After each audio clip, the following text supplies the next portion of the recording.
दोस्तों नमस्कार, मैं मुकेश उदैनिया सीधे बोल में आप सभी का स्वागत करता हूं और आप लोगों से अपेक्षा करता हूं कि आप चैनल को सब्सक्राइब करें।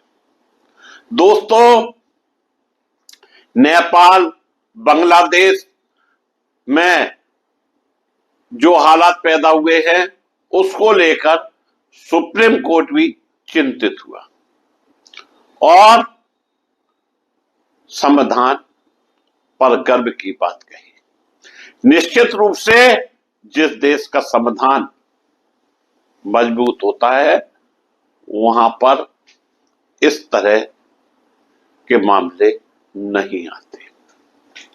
सुप्रीम कोर्ट ने आज एक केस की सुनवाई के दौरान नेपाल और बांग्लादेश में हुए तख्तापलट और हिंसक आंदोलन का जिक्र किया।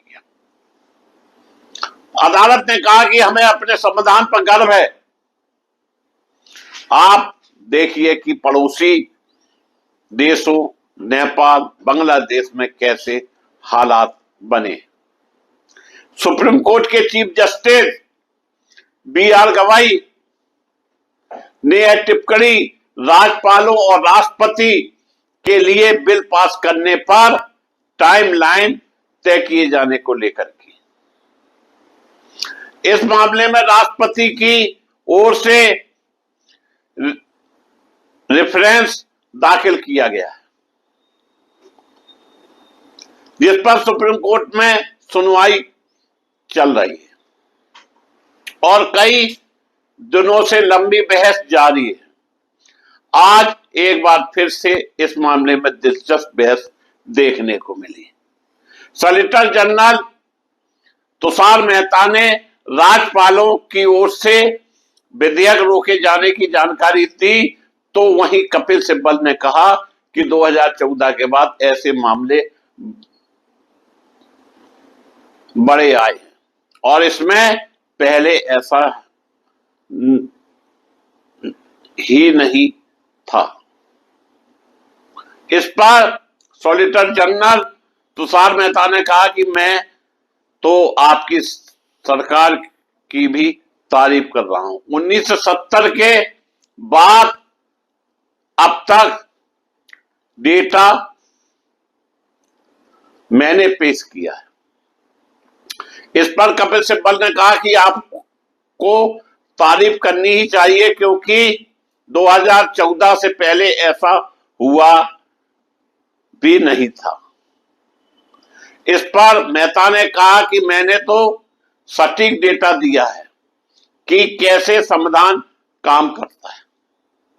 इस दौरान सॉलिसिटर जनरल तुषार मेहता ने यह भी कहा कि हम पहले ही कह चुके हैं कि राज्यपाल केंद्र सरकार का एजेंट नहीं होता है, वह एक न्यूट्रल संवैधानिक पदाधिकारी होता है जो निष्पक्ष होकर ही काम करता है।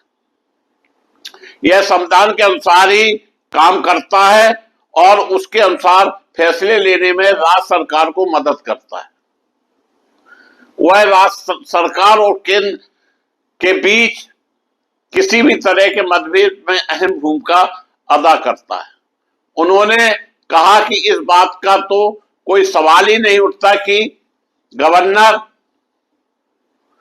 केंद्र सरकार के डाकिया के तौर पर काम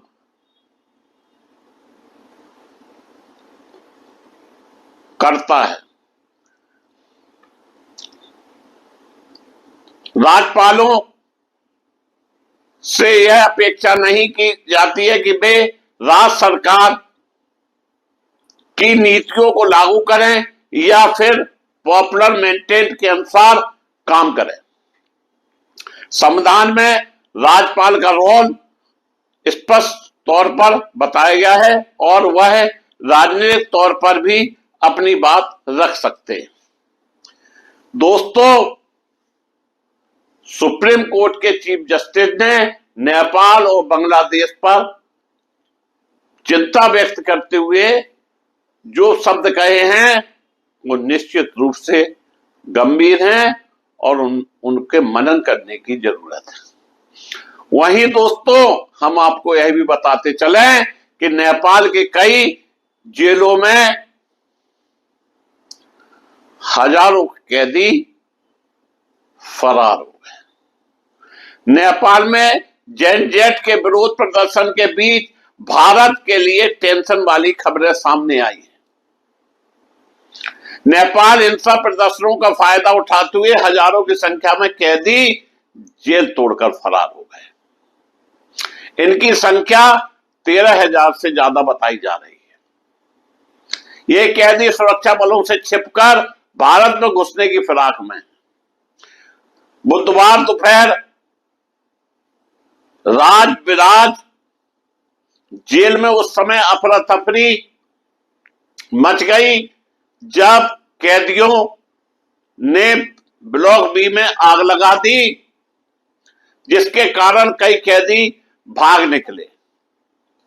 जेल अधीक्षक गंगा योगी ने बताया कि आग को नियंत्रित करने के लिए सुरक्षा कर्मियों को आंसू गैस के गोले छोड़ने पड़े। बावजूद इसके कुछ कैदी जेल से भागने में सफल रहे।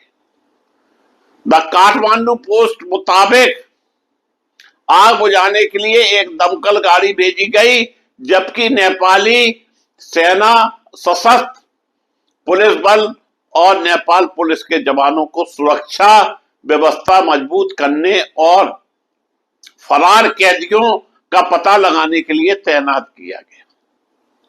नेपाल से जेल तोड़कर हजारों कैदी फरार। इस बीच परसा की वीरगंज जेल में सुरक्षा बलों ने 1 घंटे तक चले हंगामे को शांत कराया, जिसके बाद तनाव कम हो गया। कैदियों ने दक्षिणी दीवार को नुकसान पहुंचाकर भागने की कोशिश की थी, लेकिन अधिकारियों ने हवाई फायरिंग और आंसू गैस का इस्तेमाल करके स्थिति को नियंत्रण में कर लिया, जिससे 4 कैदी मामूली रूप से घायल हो गए। दीवार की मरम्मत का काम अभी चल रहा है। जेल प्रमुख खेमराज भूषाल ने बताया कि सुरक्षा बलों की घंटों की मशक्कत के बाद स्थिति पर काबू पा लिया गया। भूषाल ने कहा कि नेपाल पुलिस, सशस्त्र पुलिस बल और नेपाली सेना ने अशांति फैलाने के लिए 10 राउंड से ज्यादा हवाई फायरिंग और आंसू गैस के गोले दागे। उन्होंने आगे बताया कि इस घटना में जो कैदी घायल हुए उनका इलाज किया जा रहा है। उन्होंने आगे यह भी बताया कि टूटी हुई दक्षिण की दीवार पर काम चालू हो गया। वहीं नेपाल में जेनजेट विद्रोह के बाद राजनीतिक संकट गहराता जा रहा है। सेना ने स्थिति को संभालने की कोशिश की, लेकिन हालात अभी भी बेकाबू है। कई जगह आगजनी की घटनाएं हुई हैं, सरकारी संपत्तियों को फूंका गया और 3 दिनों से हिंसा प्रदर्शन के बीच 13,000 से ज्यादा कैदी फरार हो गए। इन्हें भारत में घुसने की आशंका है। उस पर उत्तर प्रदेश सरकार ने सीमावर्ती जिलों में चौकसी कड़ी कर दी है और धरपकड़ जारी है। नेपाल में हिरासत में लिए गए 5 से आरोपी भी फरार हैं। पश्चिमी नेपाल की एक जेल में सुरक्षा कर्मियों और कैदियों के बीच झड़प में अब तक 30 मौतें हो चुकी हैं। पुलिस की गोलाबारी से 5 नाबालिग कैदियों की मौत हो गई है। उतार विरोध प्रदर्शन के दौरान घायलों की संख्या 1033 तक पहुंच गई है। दोस्तों, स्वास्थ्य मंत्रालय के अनुसार 7 से 13 लोगों को अस्पताल से छुट्टी मिल चुकी है। मृतकों की संख्या 30 हो गई है।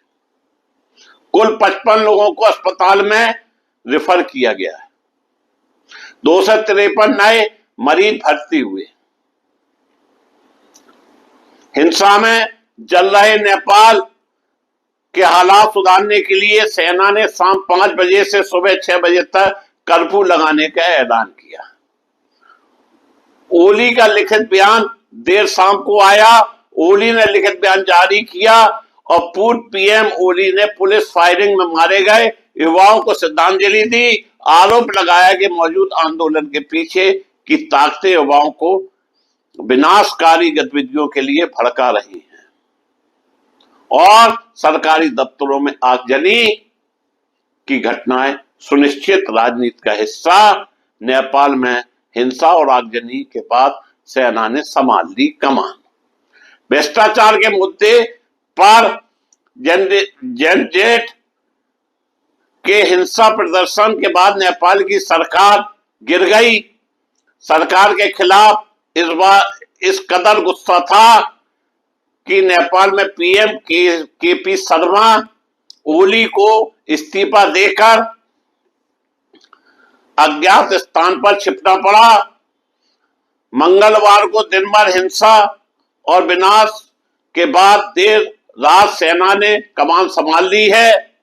सेना प्रमुख जनरल अशोक राज सिंगडेल ने प्रदर्शनकारियों से बातचीत में शामिल होने की अपील की है।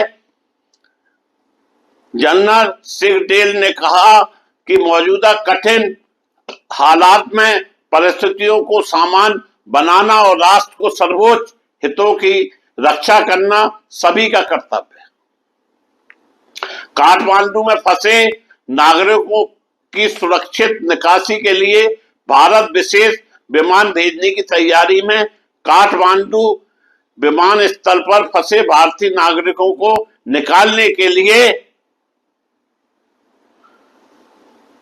तैयारी चल रही है, क्योंकि यहां का विमानस्थल अनिश्चित काल के लिए बंद कर दिया गया है।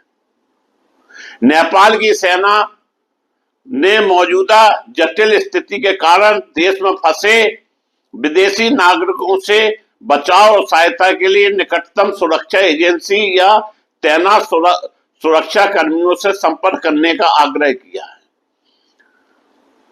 400 से अधिक भारतीय नागरिक काठमांडू हवाई अड्डे पर फंसे हैं। भारत सरकार भी अपने नागरिकों को सुरक्षित वतन वापसी के प्रयास में है। इसलिए विमानस्थल में कल से फंसे यात्रियों को भारत सरकार दिल्ली वापस बुलाने के लिए विशेष विमान भेजने की तैयारी कर रही है। दिल्ली से काठमांडू विमान भेजने के लिए नेपाली सेना से समन्वय का प्रयास किया जा रहा है। दोस्तों, इतना ही नहीं, फ्रांस में भी विरोध प्रदर्शन चालू हो गया। नेपाल के बाद अब फ्रांस में भी सरकार विरोधी प्रदर्शन शुरू हो गए। बजट में कटौती के खिलाफ और राष्ट्रपति एमैनुएल मैक्रों के इस्तीफे की मांग को लेकर देश में लगभग हर बड़े शहर में लोग सड़कों पर आज उतर आए।